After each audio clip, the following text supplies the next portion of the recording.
முகத்துக்கு லைட்டாக பவுடர் அடிச்சோம்னா எப்படி இருக்கும்? நல்லா இருக்கும் பார்க்கறதுக்கு. லைட்டாக பவுடர் அடித்து கொஞ்சம் லைட்டாக அப்படி தேய்ச்சி விட்டோம்னா நல்லாயிருக்கும். நல்லா கை நிறைய ஒரு 1/4 கிலோ பவுடரை கொட்டி முகத்தை ஃபுல்லாக பூசினா என்ன ஆகிடும்? நல்லா இருக்குமா? அகோரமாக மாறிடாது. அதுதான் லிமிட்டை தாண்டியாச்சுன்னா அது என்ன ஆகிடும்? நல்லா இருக்காது. நம்மளுடைய அந்த தகுதியை கெடுத்து விடும். அதுபோல தான் எல்லா விஷயத்தையும், சாப்பாட்டு விஷயத்துலேருந்து தூங்குற விஷயத்துலேருந்து லிமிட்டை தாண்டி என்ன பண்ணக்கூடாது? தூங்க கூடாது. அது மட்டுமா, நாங்கள் தூங்குறதே இல்லை பாஸ்டர், நாங்கள் எப்பவுமே வேலை தான் செஞ்சுன்னுக்கிறோம். லிமிட்டை தாண்டிடுச்சுன்னா நீ அதுக்கு அடிமையாயிட்ட. எந்நேரமும் வேலை வேலை வேலை வேலை வேலை வேலை. நீனா வேலைக்காரனா? சொல்லுங்க பார்க்கும். வேலையே 24 hours நீ செஞ்சுக்கிட்டதுன்னா அதுக்கு நீ என்ன ஆயிட்ட? அடிமை ஆயிட்டன்னு அர்த்தம்.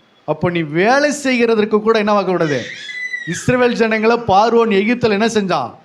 ஆராதிக்க போக கூட விடாதபடிக்கு அவங்களை அடிமைப்படுத்தி வேலை வாங்கி கொண்டு வந்தான். அப்போ நீ வேலை, நாங்கள் எந்த பாவத்தையும் செய்ய மாட்டோங்க, நாங்கள் மற்றவங்க மாதிரி உட்காந்து தூங்க மாட்டோங்க, நாங்கள் மற்றவங்க மாதிரி உட்காந்து மற்ற காரியத்தை செய்ய மாட்டோம், நாங்கள் எப்பவுமே எங்கள் வேலை தாங்க செய்வேன்னா, அந்த வேலையே அன்லிமிட்டடாக தாண்டிடுச்சுன்னா அதுவே இப்போ ஒன்று சாத்தான் வேலை வாங்கி கொண்டு இருக்கிறான்னு அர்த்தம். ஒரு லிமிட்டாக வேலை வாங்கினா ஆண்டவர் அதனால தான் வச்சார். 6 நாள் வேலை செய், 7வது நாள் எங்கே போ? ஆலயத்துக்கு போ. ஆண்டவரை ஆராதிக்க ஓய்வு நாள் ஆராதனை கடைபிடினாரு. நீ 7 நாள் வேலை செஞ்சுக்கிட்டுனா இப்போ அந்த லிமிட்டை தாண்டிட்ட. இப்போ யாரு கொண்டு வர்றது?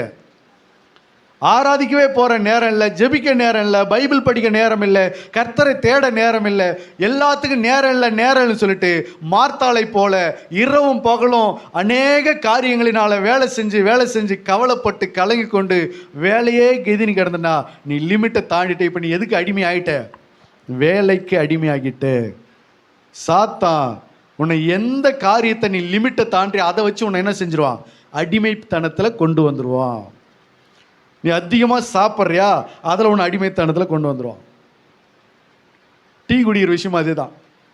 எந்நேரமும் டீ டீ டீ டீன்னு போயினே இருந்துச்சுன்னா நீ என்னத்துக்கு அடிமை ஆகிட்ட? டீக்கு அடிமை ஆகிட்ட. எந்நேரமும் சிகரெட்டு, ஒரு நாளைக்கு எத்தனை சிகரெட்டு, ஒரு நாளைக்கு எத்தனை பீடி அப்படின்னு அப்படி கட்டாக நீ குடிச்சிக்கிட்டே இருந்தனா, ஊதிக்கிட்டே இருந்தனா இப்போ நீ என்ன ஆகிட்ட? அதுக்கு அடிமை ஆகிட்ட. மதுபானம் பழக்கமும் அதுதான். எந்நேரமும் போதையிலே இருக்குன்னு நினச்சா நீ அதுக்கு அடிமை ஆகிட்டேன்னு அர்த்தம். லேலோயா. எந்நேரமும் ஒருத்தவங்க கூட ஃபோன் பேசிக்கினே இருக்குன்னா நீ இப்போ என்ன ஆகிட்ட? அதுக்கு அடிமை ஆகிட்ட. எந்நேரமும் ஃபோனை நோண்டிக்கினே இருக்குன்னு நினச்சினா இப்போ ஃபோனுக்கு என்ன ஆகிட்ட? அடிமை ஆகிட்டு. லிமிட்டோடு தான் எல்லாம் பண்ணிக்கணும், எல்லாம் லிமிட்டோடு தான் வச்சுக்கணும். அதை தாண்டிடுச்சுன்னா அடுத்து அதை கொண்டுன்னு போகிறது, அதை லென்த்தாக கொண்டுன்னு போகிறது யார் வந்துடுவா? பிசாசு கொண்டு வந்துடுவா. அல்லேலூயா, அல்லேலூயா. ஒருத்தவங்க கூட பேசுறியா, லிமிட்டோடு தான் இருக்கணும். அதை தாண்டிடுச்சுன்னா அடுத்தது அது யார் கொண்டு போயிடுவா?